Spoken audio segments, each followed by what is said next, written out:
क्या आपने कभी सोचा है कि हम जमाई क्यों लेते हैं? जब हम थके होते हैं या बोर होते हैं।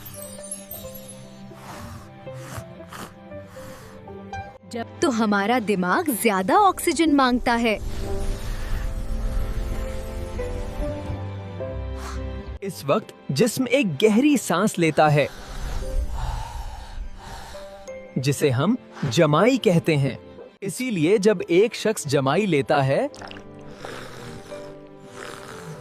दूसरे भी लेने लगते हैं। यानी जमाई दिमाग को रिफ्रेश करने का एक कुदरती तरीका है।